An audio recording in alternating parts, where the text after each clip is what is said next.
Halo sobat Nime Magic Emperor lagi. Waduh, kenapa nggak upload minggu kemarin bang? Kenapa? Ya, karena memang libur coy, libur dari sananya. Karena memang autornya masuk rumah sakit, jadi ya dia nggak upload ya. Bang Jack juga nggak upload. Waduh, ya minggu ini upload. Langsung aja kita gaskeun.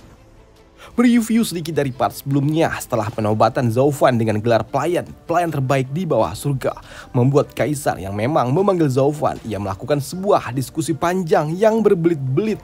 Dan intinya Kaisar ingin agar Zauvan menjadi Perdana Menteri yang selanjutnya menggantikan Zhuge Changfeng. Ya, Kaisar ingin melakukan hal ini untuk dapat mempersiapkan anak-anaknya, penerusnya menjadi Kaisar di masa depan. Dan kata-kata dari Kaisar itu juga sempat membuat hati Zauvan sedikit tergoyahkan. Tapi di sini Zauvan, ia pun tahu kalau si kampret tua ini tidak hanya licik, tapi ia juga tidak kalah dengan ahli strategi lainnya. Wah, maka dari itu menjawab permintaan dari Kaisar untuk membuat dirinya menjadi seorang Perdana Menteri. Di sini Zauvan, ia pun berujar, Yang Mulia, tolong berikan saya waktu untuk dapat mempertimbangkannya dulu. Iya, silakan kau pikir sebanyak yang kau mau. Meskipun begitu, aku sungguh berharap agar kau mau menjadi Perdana Menteri yang selanjutnya dan mengabdi untuk kekaisaran ini. Dan tentunya memenuhi harapan dari gelar yang telah kuberikan kepada dirimu, ujar dari Kaisar ini kepada Zauvan.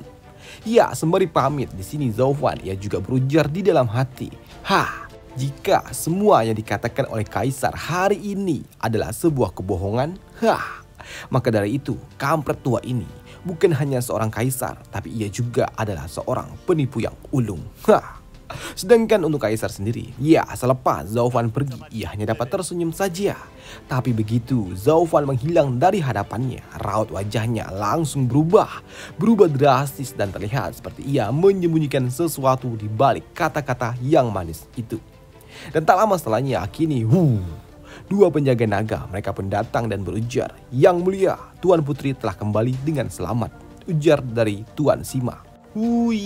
Yoning, bocah itu ia hanya cuma tahu cara untuk dapat membuat aku khawatir saja. Jika bukan karena Zauvan, entah apa yang akan menimpa bocah itu. Sedangkan untuk Tuan Fang, ia juga berujar, Kaisar, saya tidak pernah menyangka kalau Zauvan akan memiliki kekuatan yang setinggi itu hanya dalam beberapa hari. Sejak terakhir kali kami mengamatinya dan saya khawatir ia telah melampaui kekuatan kami. Bocah itu, dia adalah seorang monster sejati. Iya. Tapi apakah kalian cuma berpikir sampai di sana saja? Dia bukan cuma kuat, kekuatannya sudah setara dengan master yang ada di ranah radian tingkat puncak. Dan dia juga sangat licik seperti Zhuge Changfeng. Ia pandai dalam menggunakan pedang dan itu sungguh mengerikan. Iya, ujar Kaisar sembari batuk keras orang tua. Waduh. Ya, pedang di sini dimaksudkan sebagai kekuatan bertarung dan juga strategi. Ya, melihat Kaisar yang batuk membuat dua penjaga naga ini sungguh sangat tersentak. Melihat Kaisar yang memang sudah seperti orang tua, batu-batuan. Tapi di sini Kaisar ia pun mengisyaratkan kalau ia baik-baik saja dan hanya tersedak saja. Namun di sini Kaisar juga meminta untuk dapat dibawakan sebuah pena, tinta dan juga kertas. Kini setelah mendapatkan alat tulis itu, Kaisar ia pun menuliskan 3 nama dari putra-putranya itu, yaitu putra mahkota, pangeran kedua dan juga pangeran ketiga. Kaisar ia juga berujar, berikan pendapat kalian tentang mereka bertiga. Ya, kini dua master tua itu pun memberikan pandangan mereka terhadap para pangeran ini. Di mana untuk putra mahkota, mereka pun mengatakan kalau ia memiliki kepribadian yang cukup tenang, pandai dalam hal berbicara dan berpegang teguh atas ajaran leluhur.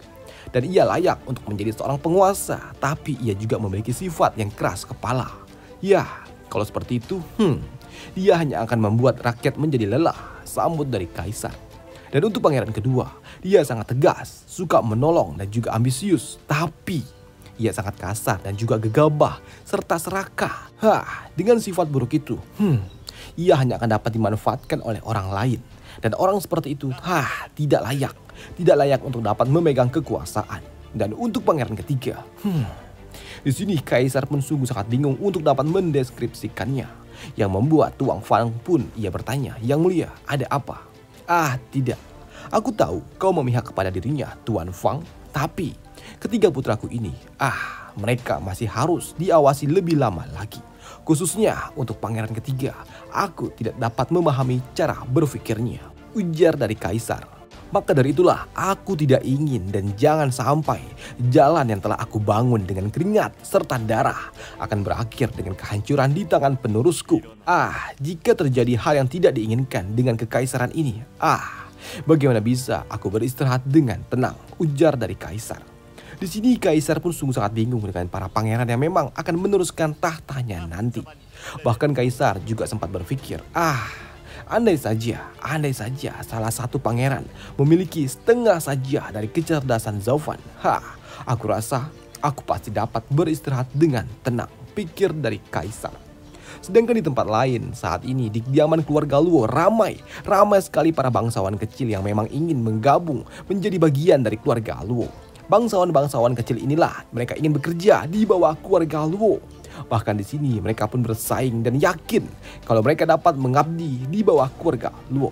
Tapi di sini Zovan yang kembali ingin masuk ke dalam kediaman keluarga Luo.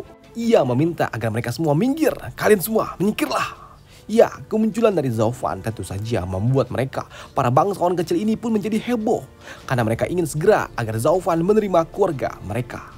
Zovan, izinkan kami bergabung. Klan kami akan loyal kepadamu. Mereka semua ini begitu antusias untuk dapat bergabung dengan keluarga Luo. Bahkan mereka juga ada yang siap untuk berperang langsung jika memang Zovan ingin meminta keluarga mereka ikut serta di dalam peperangan. Namun untuk Zovan sendiri yang melihat ini semua, ia hanya dapat menatap dingin dan ia juga berujar, ini hanyalah sekelompok penjilat rendahan. Dan Zovan dengan teknik teleportasinya, ia pun menghindari para kroco-kroco itu dan langsung menuju pintu masuk. Dan sebelum masuk, ia juga berujar kepada Pak Tua Pang untuk, Pak Tua Pang, hentikan mereka semua. Ya, kau tidak perlu khawatir, tidak akan ada orang yang dapat melewati diriku, ujar Pak Tua Pang ini dengan percaya dirinya. Lepas dari itu juga Zovan yang masuk ke dalam kediaman keluarga Luo. Dan ketika ia masuk ke dalam ruangan, ternyata ia telah ditunggu oleh aliansinya yang berujar, akhirnya kau kembali juga. Kami sudah menunggumu sejak lama. Maafkan atas keterlambatanku. Karena kampret tua itu tidak henti-hentinya ngebacot. Sampai-sampai ia harus memaksaku harus membuat kalian menunggu seperti ini. Jika tidak mungkin aku akan membuat kalian menunggu terlalu lama, sambut dari Zovan. Hei, mendengar Zovan mengatakan kampret tua, membuat nenek seksi ini berujar, buset nih bocah. Di seluruh kekaisaran Tianyu ini, hanya bocah inilah yang berani menyebut kaisar sebagai kampret tua. Waduh, bocah edan. Sedangkan untuk Yunxiang, ia pun tidak enak hati mendengar apa yang dikatakan oleh Zovan di hadapan para patriark.